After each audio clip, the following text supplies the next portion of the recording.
me. Quite frankly, ladies and gentlemen, this shouldn't necessarily be a very long session, but please feel free. If you do want to ask a question, please feel free to unmute your microphone, but also just please be conscious of the background noise and the fact that it might affect those people listening. Good. So thank you very much. My name is Ivor Blumenthal, and I have invited you to a webinar to discuss the Tourism Relief Fund for SMEs that has just recently been released. As we know, that fund will allow particular businesses to, in fact, access a once-off capped grant of 50,000 Rand per entity, which can be utilized to subsidize expenses towards fixed costs, operational costs, supplies, and other pressure cost items. Now, an issue has been made of the fact that this award is being made in terms of the Broad-Based Black Economic Empowerment Code for the sector, for the tourism sector, and we'll talk about that code in a little while and what it means. But essentially, it's targeted towards exempt micro enterprises who will be given preference, and it specifically says that preference will be given to enterprises with the highest score in terms of the scoring criteria, serving as a pre-qualification. So the reality is that when it comes to exempt micro enterprises that do below a particular level of turnover, and we'll talk about that in a little while, you are either going to be scored as a level 4 business if you're a white-owned a business doing less than the turnover, or you're going to be scored at a level 1 or a level 2, which is either a level 1, which is 100% black owned, or a level 2, which is 51% black owned. So there's no middle ground. You are either a level 1, a level 2, or a level 4 in this particular regard. Now, the question is whether a white-owned business will qualify. Well, a white-owned business will be qualified as an EME, so you'll satisfy the first requirement, and then you'll be graded at level 4. They are implying by that statement that preference will be given to enterprises with the highest score, in other words, levels 1 or level 2 as opposed to level 4, to imply that this is a fund that has a limit on it, it has a cap on it. It's very much about first come, first serve, and when that deadline that they've established for themselves in terms of receiving applications is met, they will then simply measure how many level 1, 2s, and 3s, how does that relate to the funding available, and then the triage that will take place will be taking place from level 4 through to level 2, ending up with level 1 payments, or rather level 1 selections and allocations. Categories eligible. So they say the application will be processed weekly, subject to the availability of funds, while observing equitable spatial distribution in terms of provinces. So they say that they will process weekly in terms of the funds that are available and making sure that there's a good provincial smack across all 9 provinces of the allocation of funds that might have been applied for. And the fund includes allocations to the following 3 industries, if you want. The one is accommodation establishments, such as hotels, lodges, bed and breakfast, guest houses, and backpackers. The other is hospitality and related services, which are restaurants not attached to hotels. In other words, hotels applying would have to apply for the restaurants which are incorporated in their facility as one application. Conference venues not attached to hotels, professional catering, and attractions. And then thirdly, travel and related services, being tour operators, travel agents, tourist guides, car rental companies, and coach operators. There is no allowance that in fact has been made here for retailers in the tourism, hospitality, or accommodation environment. So the real question is, if I'm just using as an example, would Airbnb or Bookings.com, if it had a South African office, be allowed to apply? The answer would be no. There's no allowance made for them. But for example, I'm trying to think. I can't think of a travel agency group, but certainly a travel agency group would qualify under travel and related services. So one just has to be discerning. Now, your qualification criteria that you need to be aware of, the point has been made by Adrian, could you all use the bubbles to ask questions. Uh, and the question that Adrian has asked is, do franchise restaurants qualify? There's no exclusion here of franchise restaurants as long as those franchise restaurants are graded from a triple BE point of view, Adrian, as an exempt micro enterprise. Now, ordinarily, exempt micro enterprises would be, in terms of the generic scorecard, would be 10 million or less turnover. But you'll see from the tourism code that we talk about in a little while that that's going to be different here, and that level is going to be lower. So, proof of the qualifying criteria: proof of valid registration with the CIPC. In other words, you must be a registered business. You must be an EME, exempt in terms of the tourism triple BE sector code. And we can talk a little bit about how you become an EME if you aren't already an EME in that regard. You must have a valid tax clearance certificate or a PIN. As you know, SARS are now not giving tax clearance certificates, they're giving PIN numbers, so that anybody wanting to check up on your tax clearance can use that PIN number, put it into the SARS system, and it'll spit out all of your gory details. Proof of compliance with minimum wage requirements. And that, quite frankly, is simply going to be your payroll over the last 3 months, showing that whatever the minimum wage requirement is in your sector, which might be the minimum wage, which is 3,500 Rand on the one hand, or in fact might be a bargaining council level that was established for particular jobs, or a sectoral determination where there isn't a bargaining council, then you would simply need to prove what your minimum wage criteria is that you're referring to and prove that you're paying in terms of the minimum wage criteria. Must provide proof of UIF registration for employees employed by the business, UIF payments. Must be an existing tourism-specific establishment as outlined in the scope above. Suppliers and intermediaries are not eligible. So suppliers or intermediaries to accommodation establishments, hospitality-related services, and travel and related services are not eligible. The question, of course, that could be asked is, how is a travel agent or a tour operator not an intermediary, but they're listed, so they don't have to be worried at this stage. Must be in existence for at least one business financial year, proof that the relief is required as a result of the impact of COVID-19. And the way you would do that is you just prove that you've been affected by the shutdown. You'd submit 3 months worth of bank statements showing that up until the beginning of the lockdown, you were trading, you'd made income, and then suddenly for that period thereafter, up until the end of April, you've not made any kind of money.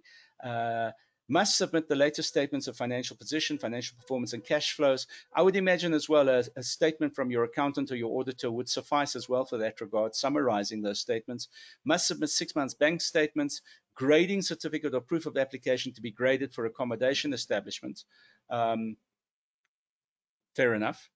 If you are graded, if they are suggesting that all of you need to be graded, then they need to be referring to a requirement that all of you need to be graded in the bargaining council or a statutory body kind of an obligation. I don't know of any, but you might know collectively, guys. I don't think it's a pervasive requirement in the sector. I think it's a suggested requirement in the sector.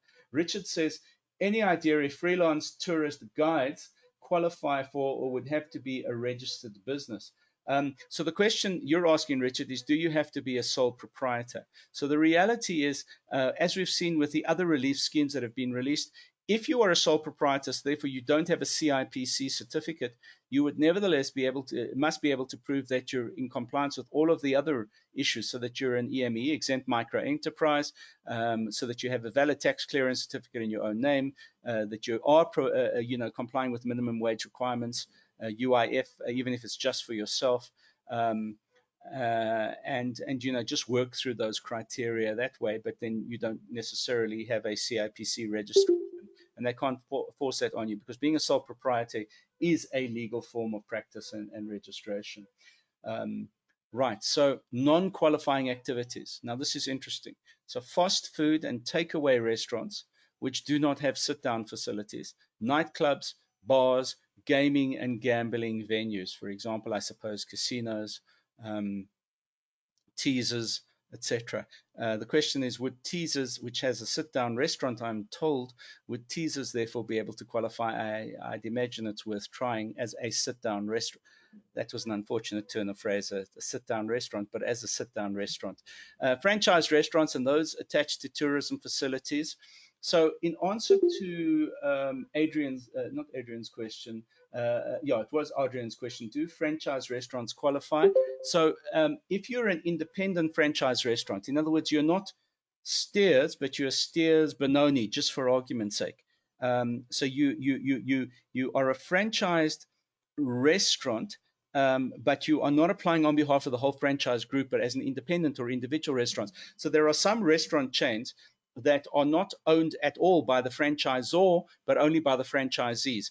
It is worthwhile the franchisees applying in their own name. Because, for example, if it is Steers Boksburg as opposed to this Steers group, and I'm just using it as an example, it might not be appropriate. You stand a chance of qualifying depending on the financial balances which are left to be allocated. So I'd say it's still worth your while qualifying. If they come back to you and say you're a franchise restaurant, you can say we're a franchisee, we're not a franchisor, and you can try play that game. But it's certainly worthwhile trying to apply. Establishments wholly or partially owned by government will not be considered. Basically, every one of those convention centers, every one of those hotels that where government meet wouldn't be acceptable. The difficult one is 2.2, franchise restaurants and those attached to tourism facilities, because if they are independently owned and simply have a franchised license agreement, it's a 50-50 as to whether or not an exception will be made in their case. Sorry, Richard, hopefully I could have given a more, or rather Adrian, a more positive answer in that regard. SMEs can submit funding applications by completing a form online, and the detail, and by the way, I will copy all of these into the various chat groups, but this is where you can submit a form online to, or by email at COVID relief, COVID relief at tourism.gov.za. COVID relief at tourism.gov.za. So either you can go to the tourism.gov.za COVID relief page, or you can go COVID relief at tourism.gov.za. So 3.2, application forms must be submitted with pre-qualifying compulsory documents. Complete application form, CIPC form, certified ID copies, 6 months bank statement, etc., etc., etc. As much of this, you're not always going to have everything, but as much of this as you've got available as is possible. So this is the procedural mechanism of applying that you're going to have to follow. Interesting. Let's read through these. So complete application form, registration certificate of CIPC, your IDs, especially of your directors and members, 6 months bank statement, latest annual financial statements, your business profile. So you could, in fact, just refer them to your website, relevant industry certification if it's required, your latest UIF filing contribution certificate, which you get from your bookkeeper, your accountant, or online, indicate the intended use of the resources. In other words, give a budget breakdown for how you want to use the 50,000 Rand, your grading certificate of proof of application to be graded if you don't have one, certificate of triple BE or your affidavit. It's always best that you do your affidavit and then you get a certificate of triple BE, and I'll talk about that in a little while if you want to. Your tax clearance PIN, no longer a certificate, and your medical certificate for people with disabilities where applicable. So if you're a PWD owned business, then the medical certificate of the entrepreneur who owns the business. Alternatively, if you're a business which has earned triple BE points to move up the spectrum towards a level 1, and you've done that on the basis of employing people with disabilities in some form or another, then you would need those medical certificates of those people with disabilities. So ladies and gentlemen, just in terms of that tourism relief fund that's available, any questions?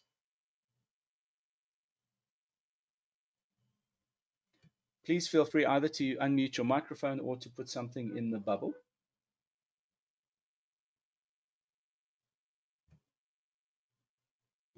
All right. One of the things that you're going to be required to do is to consider this document here, which is the, sorry, is that someone wanting to ask a question? Ask a question, baby. Sorry, that's Rafik Jacobs. Hi, sorry. Sorry. Can I just ask a question? Sorry, Rafik Jacobs was first on the line. Rafik?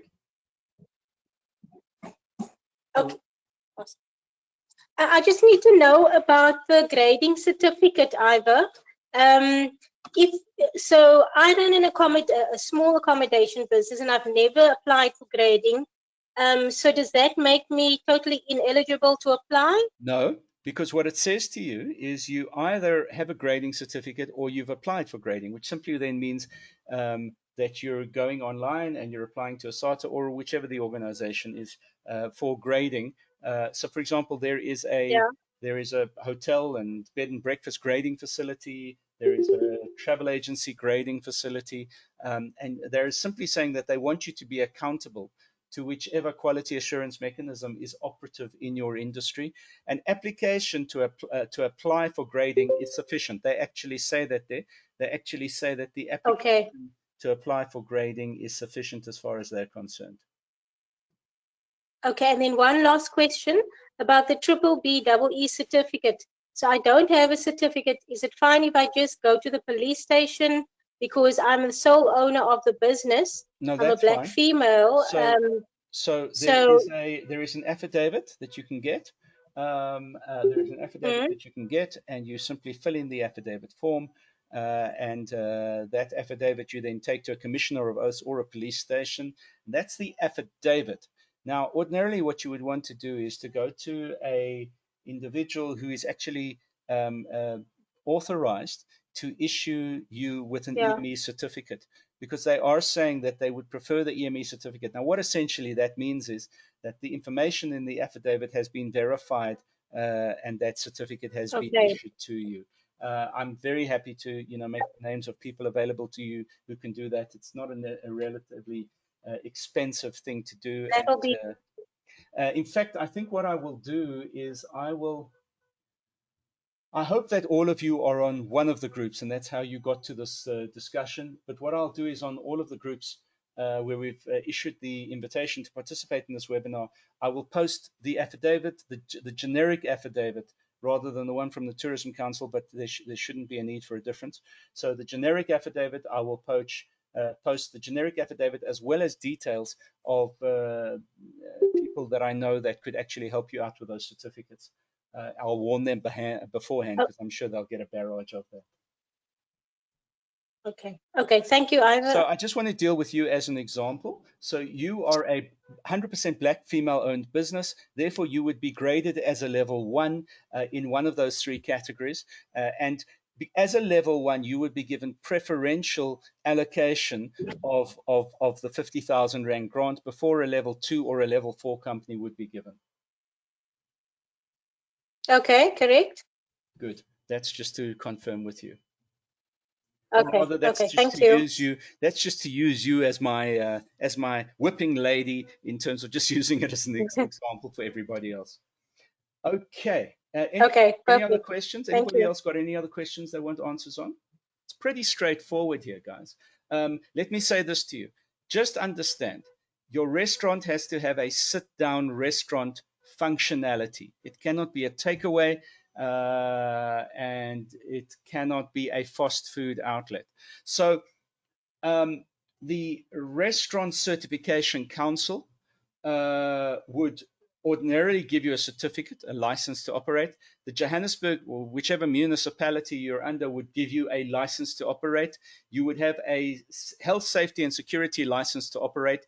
As much of those documents as you've got that you can submit to prove that you're a restaurant, that you're not a fast food, and that you're not a takeaway.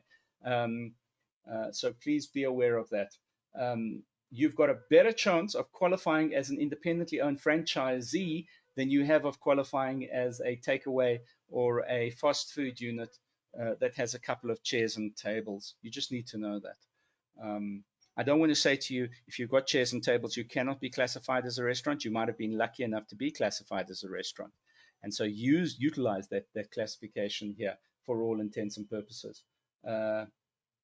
Uh, Rob, no. Ordinarily, if it wasn't the Tourism Council, you would be correct in saying that the turnover cap is 10 million. It's less than 10 million. I'm going to go into that in a little while. But just before I do that, I do want to just quickly review the memorandum of agreement that you're going to need to be entering into, the agreement, the contract between the Department of Tourism, specifically Mr. Victor Taraji, in his capacity as Director General, and yourself as the beneficiary of this 50,000 Rand.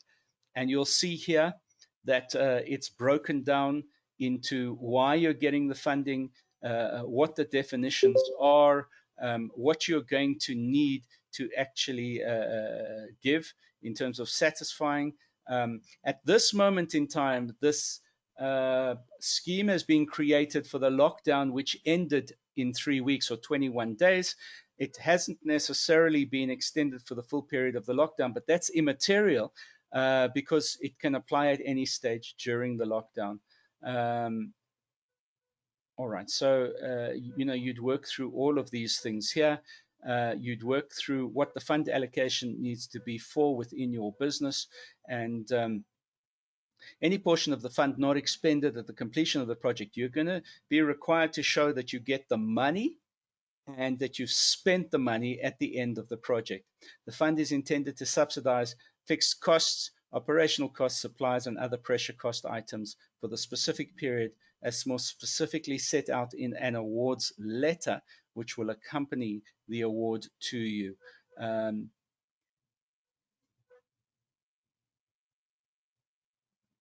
They talk about a reasonable time for the disbursement of the fund. You can take it that it'll be anywhere from a week to 30 days, depending on how busy they're going to be.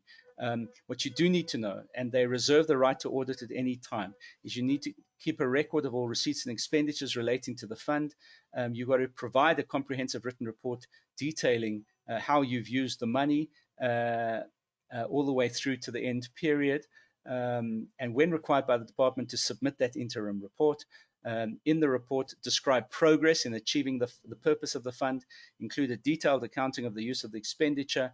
The department reserves the right to audit the fund, your use of the fund, and your audited financial statements covering any part of the fund. And you need to provide a copy to the department if you're asked to do so. You've got to keep financial records, etc.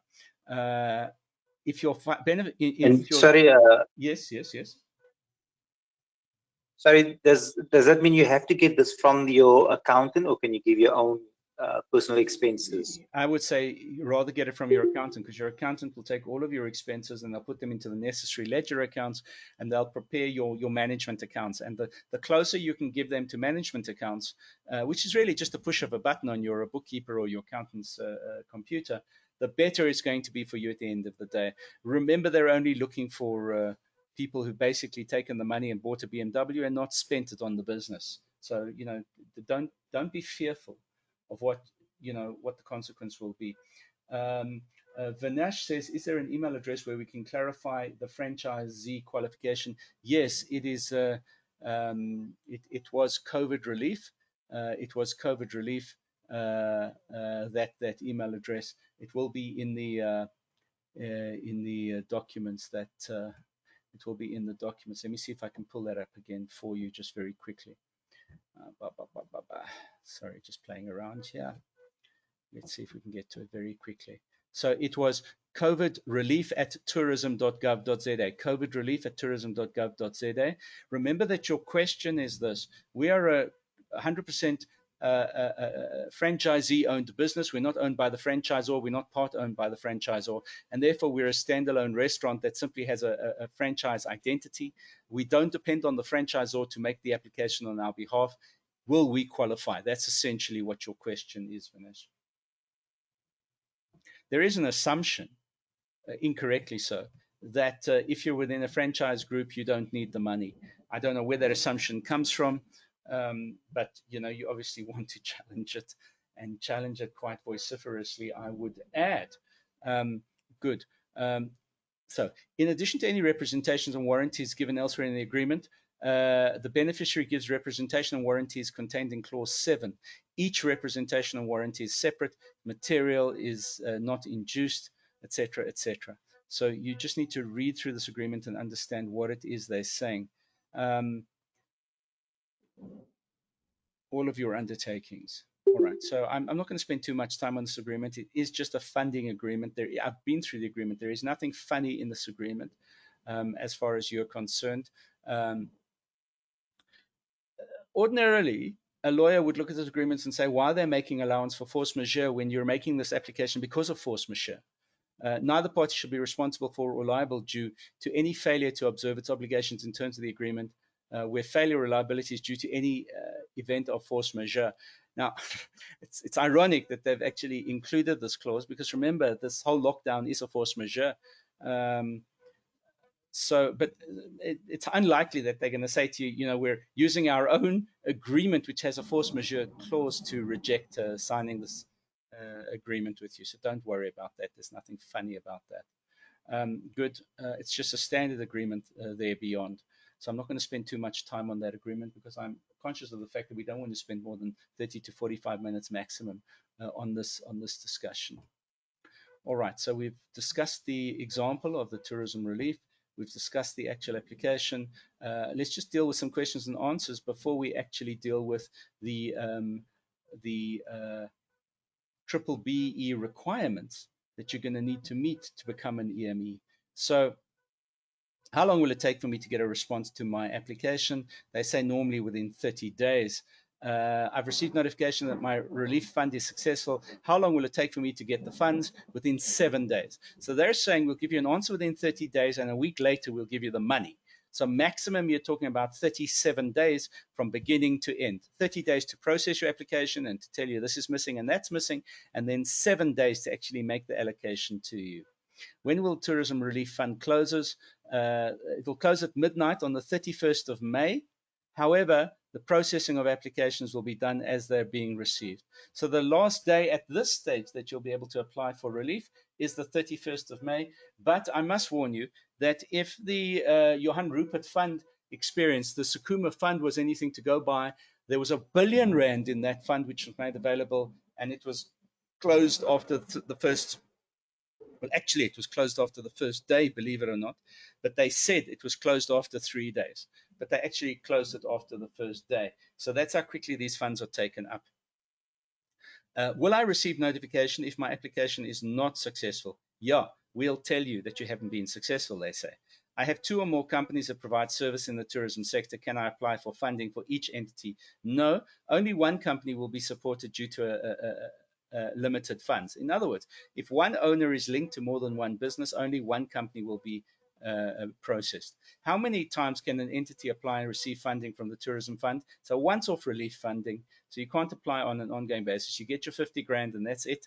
You sink or you swim with that 50 grand. That's their attitude.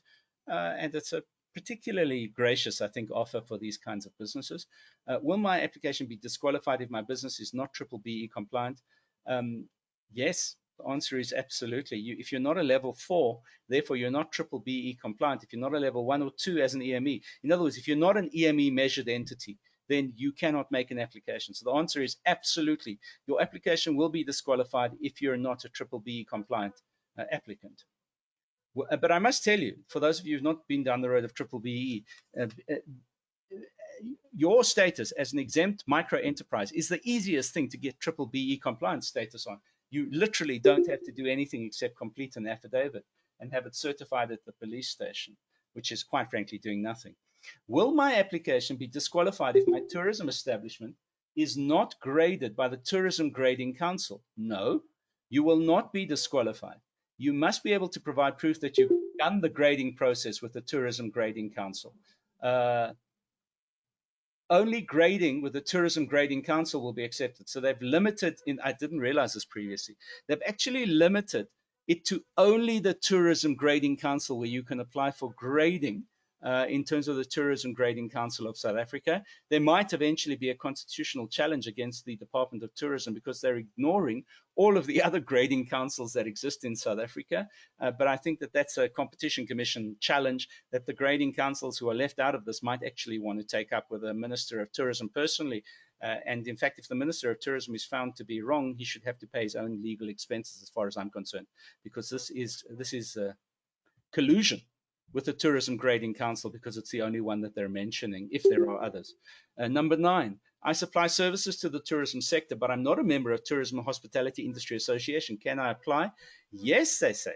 This is interesting. In the first paper, they said no, but here they say yes. The fund is for tourism businesses as per the amended triple BE code.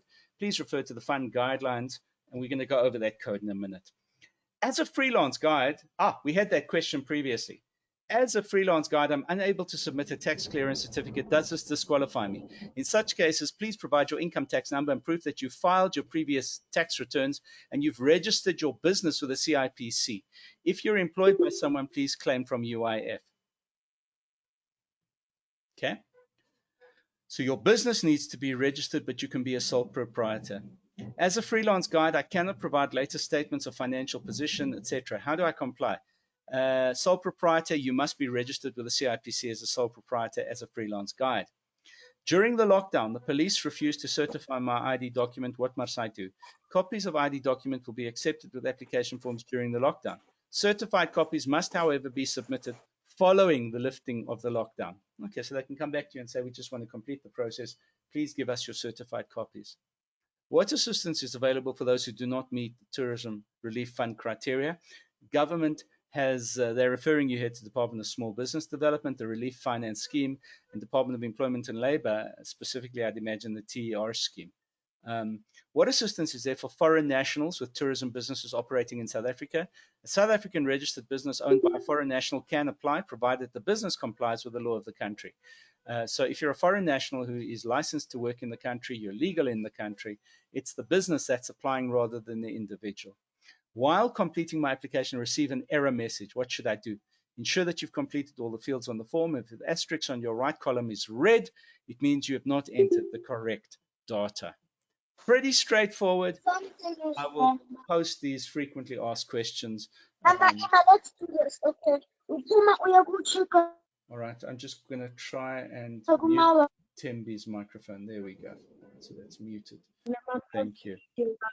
She's unmuted again. Let me just quickly do this. Mute everybody. Okay, good. All right, so now we come to, I think, what is really of concern to the majority of white-owned businesses who want to be able to apply, as well as the other businesses who don't know that they're actually going to be level 1 or level 2. So the Tourism Broad-Based Black Economic Sector Code was published on the 9th of February 2016 under Minister at that time, Derek Hanekom, as you can see, and there are all of the billionaires and millionaires involved in the tourism leadership component of the sector. I want to go down to the definition of EME because that's the only thing that is in fact going to be affecting you.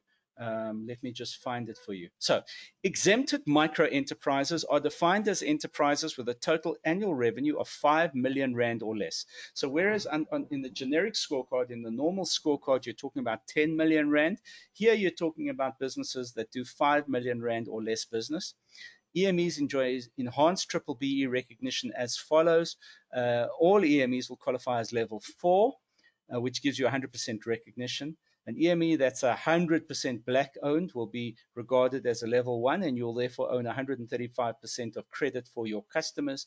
And an EME which is 51% black owned, you will qualify to level 2 and you'll earn 125%.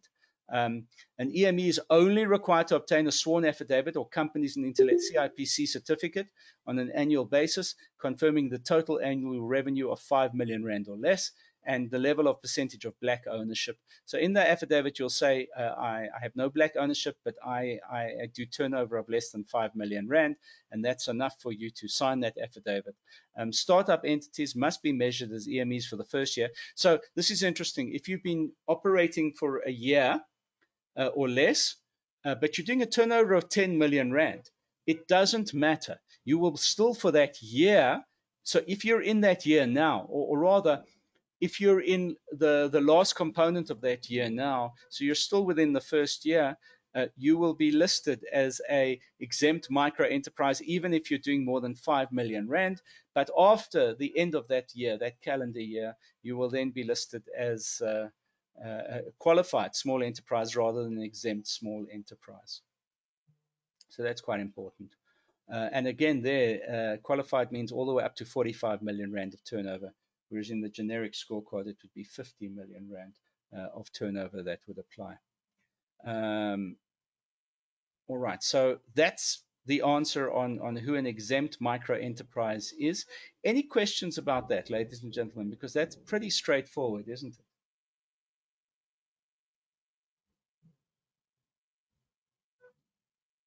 All right. Any additional questions? Anything anybody wants to ask or know? This is one of the more straightforward webinars we've been able to run. Rob says, do restaurants also need to apply for tourism grading? Yes, they're actually saying all businesses which qualify for grading would have to apply for the grading. And restaurants, as far as I'm aware, the Tourism Grading Council do grade do grade restaurants. Or it might, in fact, be the Hospitality Grading Council. So I stand open to correction there. Is there anybody here who would know better? They're actually saying all businesses applying should be graded in some form or another. They're actually saying that all businesses should be graded in some form or another. I just want to quickly, okay, so these are the category types that I'm waiting to load from the Tourism Grading Council, and it is still loading. So why get graded? How do we grade?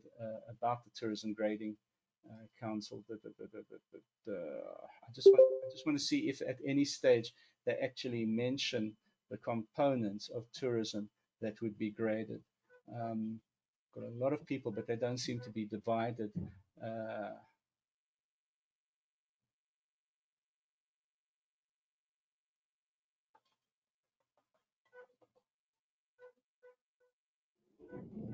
They've got nothing on that site either. Sorry, does anyone want to add in or chirp in here while I'm looking? Well,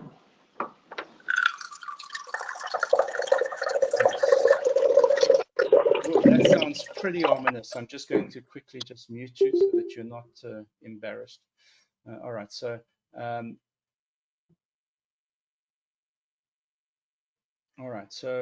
it's important for all of us in the travel and tourism industry to use and promote the grading establishments, they say. But really, there is no category type that's been loaded. So let's see. Okay, so these are the types: hotels, bed and breakfast, guest houses, guest homes, country houses, hotels, self-catering, country houses, backpackers and hostels. Let's see if there's any more. It doesn't seem that restaurants would fall under the Tourism Grading Council. It's all about accommodation. Restaurants don't grade. There's no grading for restaurants. Well, there are restaurants. There is a restaurant grading system, but they don't allow for any other grading than, in fact, from the Tourism Grading Council. So therefore, from the Tourism Grading Council, yes. Yes. So all of the other grades you might have, I would still, by the way, take a chance and submit your grading certificate so they couldn't exclude you. But they say here the only grades they will accept from the Tourism Grading Council. So that is an anomaly that you're going to have to deal with along the line. What you might want to do. Yes, because what happens if somebody is not graded? Well, an accommodation establishment. In an accommodation establishment, there's no excuse for not being graded according to them, because you can apply to be graded, and that will serve as sufficient. However, if you are in a restaurant or another kind of a business, or you're a travel agency, etc., the Tourism Grading Council do not grade, and therefore you're not required to submit a grading certificate. If they reject you on the basis of you're not having submitted a grading certificate, then you'll simply go back to them by email and say it's not possible because I'm not in an industry which is covered by the grading. Yes, but the problem that you have there is that grading through the Tourism Grading Council. Sorry, I muted you by mistake. I do apologize for that. I'm going to unmute you now. You can unmute yourself. I'm terribly sorry about that. I was trying to cut out the background noise. Sorry, you were saying? Okay, what I was saying is that it's not a prerequisite to be graded when you're an accommodation establishment. You don't have to be graded by the Tourism Grading Council. So you can open a hotel and function within the hospitality industry without the formal grading from the council. So where does that leave me if I've got a guest house or an accommodation establishment that's not formally graded? Okay, it's a very good question, and it's a very good question, and there's a very simple answer. I'm just going to mute you now. So it's a good question, but there's a simple answer. If you want to apply for this scheme, you apply to the Tourism and Grading Council for grading. You don't have to have the grading, and the Tourism Grading Council can come back to you and say, we're not going to process you. That doesn't matter. You simply have to submit your application or proof of your application Now, if the Tourism and Grading Council's website won't allow you to apply, then you attach that as proof that you've tried to apply, but they're not allowing you to apply, and that will suffice.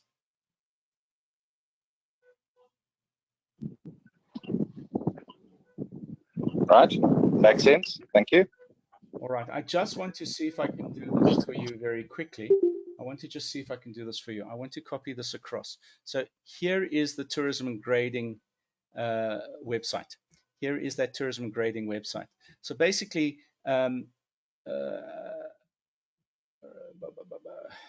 apply now. So let's just do an apply now. Apply to get graded. So if we look at the website in terms of how it works, you're going to need to be specific about your establishment name, establishment type, your province, etc. You're not asked to do anything other than select from one of these types. So it was either Matthew or Eden or Matthew Eden. But in terms of the question you just asked, would you not fall into any of these types?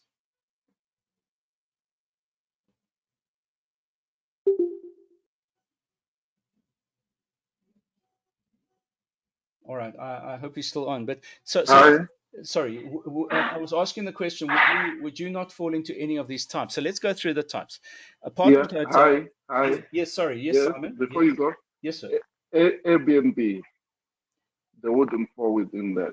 Okay, now hold on. Airbnb itself wouldn't qualify, but what would qualify is that you're a bed and breakfast. So you're not applying as Airbnb. You're applying as Simon's bed and breakfast, which is listed on Airbnb, but that's not important here. So you would be applying as a bed and breakfast or a boutique hotel or an apartment hotel, backpackers.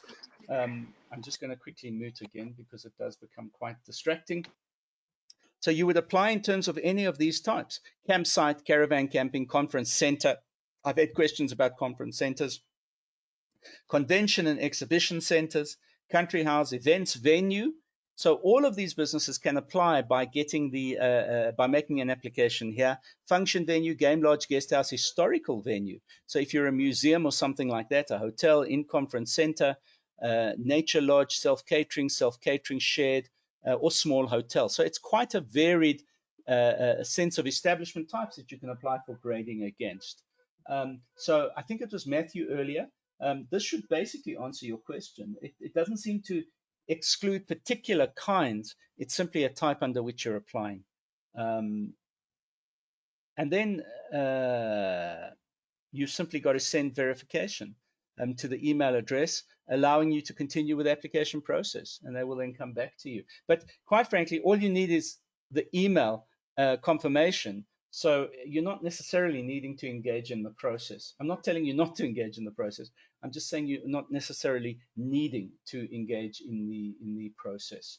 Any further questions, ladies and gentlemen? Like I said, it's pretty straightforward.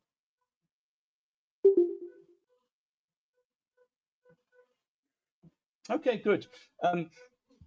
I would say to you as well that if you're a person with disability in any of these kinds of businesses, you should make a particular point of submitting your disability document, because in my opinion, even if you're a level 4 EME, but you are a person with disability running that level 4 exempt micro enterprise, I'd imagine you would be shown preference long before any other level 4 EMEs would be shown preference.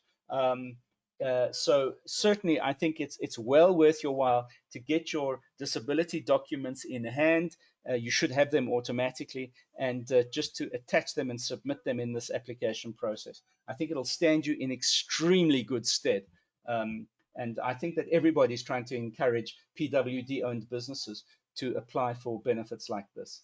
There's no question that you would qualify in my mind. And any kind of marginalization or differentiation, I think, needs to be made publicly known, quite frankly. All right, so if there are no other questions, I want to thank you deeply, honestly and earnestly, for attending this webinar. This recording will be made available again to those various sites together with the supporting documents. And guys, please just let me know on the WhatsApp group if you've been successful, or if, in fact, if you've come up against any negatives, if you encountered any kind of opposition, so that maybe we can work together to help you through the process. But thank you very much again, and really appreciated the time spent with you. Thanks, Ivor. Thanks, guys.